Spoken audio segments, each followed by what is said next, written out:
Dalších 15 slov na random rap challenge. Krupice, polip, okoun, tlukot, maturita, odstín, špička, ortel, cihla, motor, harmonie, čapka, poprava, hrozen, úlek.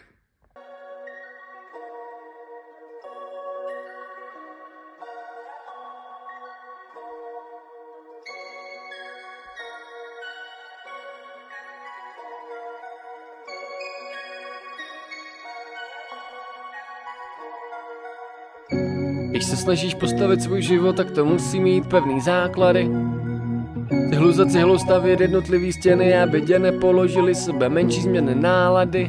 Potřebuješ vodu, vápno, cement, místo krupice, na kterou možná nalákáš je pici, ale nezvedne se ti čepice neboli čapka. Začne se to krepatit, zase to nepřeháněj s tou trhavinou, ať z toho není krakatit. Válku s bloky stejně nevyhraješ, pokud ses rozhodl svůj život na špatný 3 v jedničce postavit. Jedinej 3 v jednom a jedno ve 3, všechno ve všem. Není tvůj soused s neskou ve 3 ráno, ale stvořitel, který tě zná líp než ten, kdo tě vychoval a dovedl až k maturitě. Je to ten, kdo chce být na tvým srdci vyrytej a ptá se, chceš mě? Tlukot, tvoje srdce bije a funguje líp než motor, to pochop. Je to harmonie, co se děje v tvým těle, harmonie, co se tu právě děje.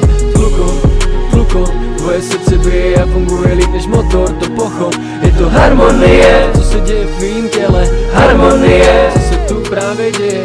Dlouho jsem nerybařil, nechytl v oku, na oku nikdy nebyl můj hrdina nezáclomá.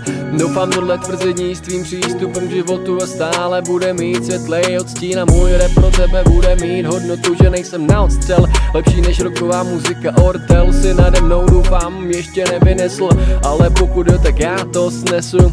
Už jsem zažil hodně úletů, občas býval jsem hodně v úleku, ale to nevodí, protože stále jsem tu a nikam nebudu, neplánuj popravu, čeká mě jenom špička a ne glykamická. Hrozenci nejedu v pevným ani tekutým stavu, možná trochu, když mám oslavu a nehodlám to měnit. Jestli se ti to nelíbí, tak sorry, ale mi polip.